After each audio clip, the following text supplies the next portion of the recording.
ఇప్పుడు ఏదైతే తిరుమల తిరుపతి లడ్డూలో కల్తీ జరిగింది, ఆ లడ్డూలో వాడే నెయ్యిలో చాలా రసాయనాలు కలిసి అంటున్నారో, సో దీనిపైన మీ అభిప్రాయం ఏంటి? కల్తీ చేయబట్టే అన్నారు కదా బయటకు వచ్చింది. తినేవాళ్ళు అందరూ అది ఎంత పాపం చేసుకుంటే అలా తినాలి. దేవుడి ప్రసాదానికి ఎందుకు వెళ్తాం? దేవుడు దర్శించుకోవాలనే కదా. ఆ ప్రసాదంలో కలిపితే ఎంత ఇది మరి ఎంత ఇది చెప్పమ్మా. మా వెళ్ళి దేవుడు దర్శించుకుని ఆ ప్రసాదం తినాలని ఎంత దూరమైనా వెళ్ళి తినాలని, ఆ ప్రసాదంలోనే ఇలా కలిపితే మరి ఇంకేంటి మాకు ఏముంది? వాడికి వెళ్ళి రోగాలు తెచ్చుకోమన్నా దేవుడు ఎందుకు రమ్మంటున్నాడు ఆయన? అంతే కదా. ఎంతో ఆరాధ దైవంగా పూజించే దేవుడు అయినా ఇప్పుడు మాది ఎక్కడో, ఇప్పుడు ఇక్కడికి ఎందుకు వచ్చాం? స్వామి దగ్గర చూడాలనే కదా. ఆయన ప్రసాదం ఇంతైనా చాలు మాకు, అది తృప్తిగా చేసుకు తీరాలి. అంతేకాని అందులో మందులు కలిపి అవి కలిపి అంటే మేమేం తింటాం ఆ ప్రసాదాన్ని? అది అంతే, అంతకంటే ఏం కాదు. మాకు ఆ ప్రసాదం ఎలా దేవుడు భక్తి, మాకు దేవుడిని చూడాలి అంతే. అంతే కదమ్మా. అది పాపం పుణ్యం ఆడది. ఇదంతా ఎలా జరిగింది అనిపిస్తుంది? గత ప్రభుత్వం సరిగ్గా పట్టించుకోకపోవడం వల్లే.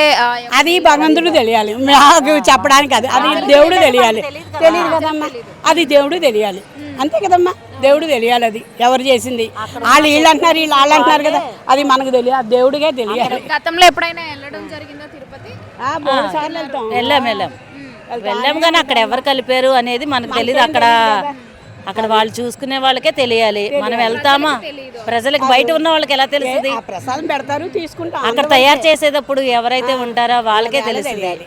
మనకి వెళ్తాము, దైవ దర్శనం చేసుకుంటాము, వస్తాము, అది అంతే తప్ప ఆ చెకింగ్ చేసిన వాళ్ళకి, అక్కడ ఉండి చూసిన వాళ్ళకి, వాళ్ళకి తెలుస్తుంది. వాళ్ళే మంచిగా చేయాలని భావంతో ఇదిగా ఉండాలి. అదే కదా. మనం ఎంతో ఆరాధ దైవంగా పూజించే వెంకటేశ్వర గారి లడ్డూలో ఇలాంటివి జరగడం, ఆ తర్వాత ప్రజల మనోభావాలను దెబ్బతీసినట్టు ఉంటుంది. ఎందుకంటే ఎంతో మంది, కోట్లాది మంది భక్తులు మన తెలుగు రాష్ట్రాల నుంచి బయట నుంచి కూడా వస్తూ ఉంటారు. ఎక్కడ ఉండరు జనం, అక్కడ ఉన్నట్టు తిరుపతిలో ఉన్నట్టు ఎక్కడ ఉండరు ఆ స్వామిని అంత కొలిచినట్టుగా. మరి అంత అలాంటి దాంట్లో అలా చేస్తున్నారంటే ఇంకేం చెప్పాలమ్మా? ఆ భగవంతుడు ఆయనకే తెలియాలి అంతే. చాలా బాధాకరం అమ్మ. ఎందుకంటే జనరల్గా మనం తినే ఆహార పదార్థాలు వాటిపైన కల్తీ జరుగుతూనే ఉంటాయి. అందులో సాక్షాత్తు ఆయన తిరుమల కొండను ప్రపంచ దేశాల్లో అన్ని దేశాల భక్తులు దర్శనం చేసుకోవడం నిత్య కళ్యాణం పచ్చతోరణంగా వెలుగొంది మన కలియుగ ప్రత్యక్ష దైవం వెంకటేశ్వర స్వామి. అలాంటిది ఆయన ఇష్టమైన ప్రసాదం తిరుపతి లడ్డు. జనరల్గా చాలామందికి ఇష్టమైన తీపి ఏదంటే ఫస్ట్ చెప్పేది తిరుపతి లడ్డు అంటారమ్మా. చాలా అలాంటి లడ్డును, ఆ లడ్డు కోసమే చాలామంది వేచి చూసి తీసుకుంటూ ఉంటారు. అలాంటి లడ్డూలో కల్తీ జరిగిందని తెలియడం చాలా బాధాకరం అమ్మ. బట్ ఏంటంటే జనరల్గా కర్ణాటక నుంచి మన స్వామివారి ప్రసాదానికి నెయ్యి ఇచ్చేదని మనకు వార్తల్లో టీవీలో చూస్తూ ఉంటాము. అట్లాంటిది ఈ లాస్ట్కు తినే లడ్డు ప్రసాదాలను కూడా ఇట్లా కల్తీ జరగడం అనేది బాధాకరం అమ్మ. జనరల్గా అయితే ఇప్పుడు తెలియనిగా భక్తులు దాంట్లో కెమికల్స్ ఏవో కలిసాయి, రసాయనాలు కలిసాయని అంటున్నారు. బట్ నెయ్యిలో అనేది కల్తీ లేదని సిట్టి విచారణలో తేలిందని చెప్తా ఉన్నారు కదమ్మా. అది ఇట్లాంటి జరగకుండా జాగ్రత్తలు తీసుకోవాలని ఇప్పుడు ఉన్న ప్రజెంట్ ప్రభుత్వానికి విజ్ఞప్తి చేస్తున్న భక్తుల తరపున సాధ్యమంతా 1కి 10 సార్లు టెస్ట్ చేసి మీరు కెమెరా మానిటర్ చేయండి రెగ్యులర్గా. మీరు రెగ్యులర్గా ప్రసాదాలు మానిటర్ చేస్తూ అదే బయట విజువల్స్ పెట్టండి. సో దట్ భక్తులు కూడా చూడగలుగుతారు. దర్శనానికి వచ్చే భక్తులు కూడా స్వామివారి ప్రసాదం ఎలా తయారు చేస్తున్నారు, దాంట్లో ఏ రకంగా ఎంతవరకు నాణ్యత ఉందో, స్వచ్ఛత ఉందో అనేది కూడా బయట భక్తులు కూడా చూస్తే బాగుంటుంది అనేది నా అభిప్రాయం అమ్మ. సిటీ విచారణ జరిపిన తర్వాత కూడా యానిమల్ కొవ్వు అనేది ఇందులో కలవలేదు, వెజిటేబుల్ ఆయిల్ మిగతా రసాయనాలు కలిసాయని చెప్పేసి సిటీ విచారణలో తేలిన తర్వాత కూడా ఇటు చంద్రబాబు నాయుడు గారు కానీ పవన్ కళ్యాణ్ గారు కానీ మాట్లాడడం ఈ విధానాన్ని చూసుకుంటే కనుక ఇది రాజకీయం కావాలని చేస్తున్నారని చెప్పేసి అంటున్నారు. ఇది అలా రాజకీయాల్లో కనిపిస్తుంది.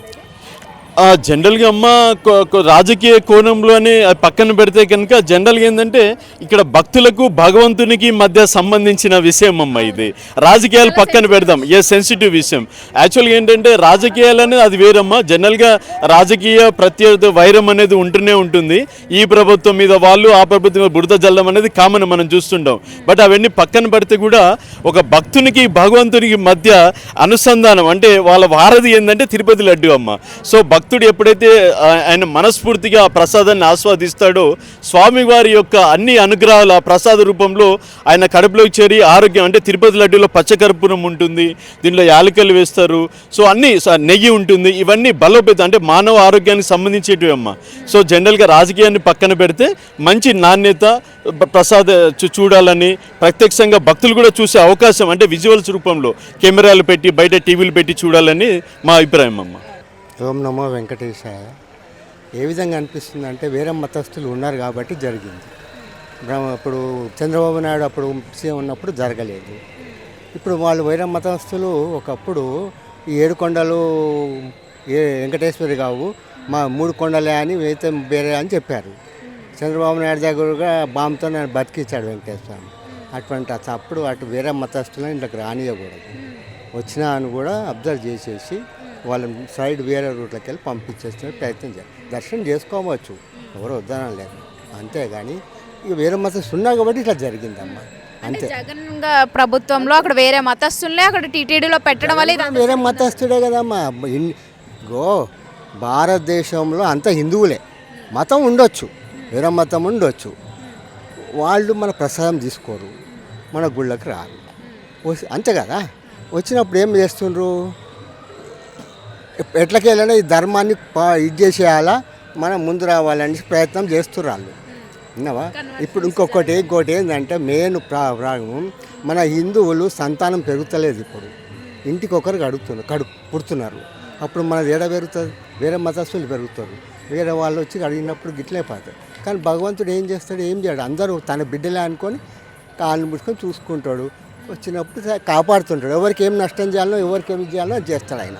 ఎంత పవిత్రంగా ఆరాధ దైవంగా పూజించే వెంకటేశ్వరిగా లడ్డూ విషయంలో ఇలా జరగడం ఎలా అనిపిస్తుంది అసలు? విషయం అంటే అది జరగకూడదమ్మా.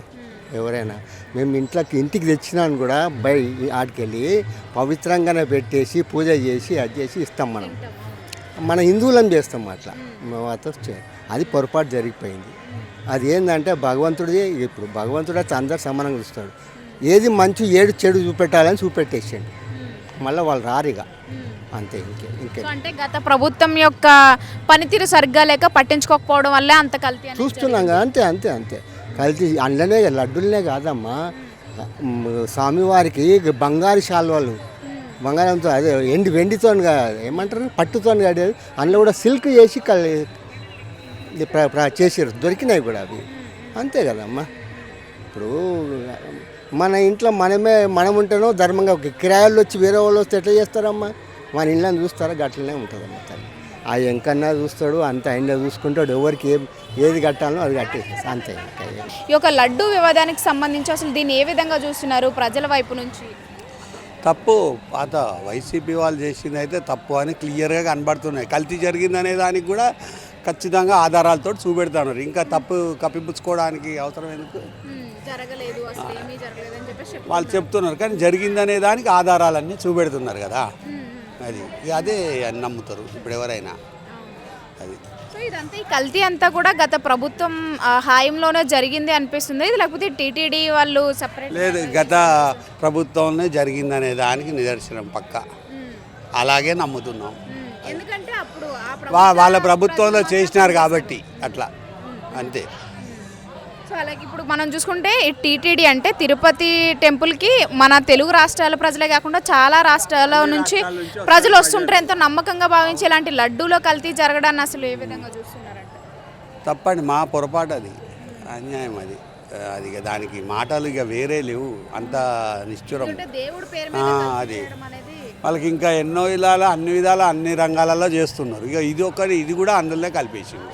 తిరుపతి దేవస్థానాన్ని కూడా ప్రతి ఒక్క కుంభకోణములు చేసే దాంట్లో ఇది కూడా కలిపేసి ఇది కూడా అదే మాదిరిగా చేస్తున్నారు. అంతే. ఇది ఎప్పుడో జరిగింది. సిటీ విచారణ వచ్చినప్పటికీ కూడా ఇప్పటికీ ఇప్పుడు ప్రస్తుతం ముఖ్యమంత్రిగా ఉన్న చంద్రబాబు నాయుడు గారు కానీ కళ్యాణ్ గారు కానీ ఇప్పటికీ మాట్లాడడం పైన అందరూ ఏమంటారంటే దీనికి కావాలని రాజకీయం చేస్తున్నారు అంటున్నారు. రాజకీయం ఏం లేదండి, తప్పు వాళ్ళదే, గత ప్రభుత్వందే. ఎవరి ఆలోచనలు అయినా ఎవరిని అడిగినా దాదాపు అదే చెప్తున్నారు. అదే నిజం. మీరు నమ్మడానికి కూడా అదే నిజం అని నమ్ముతున్నారు.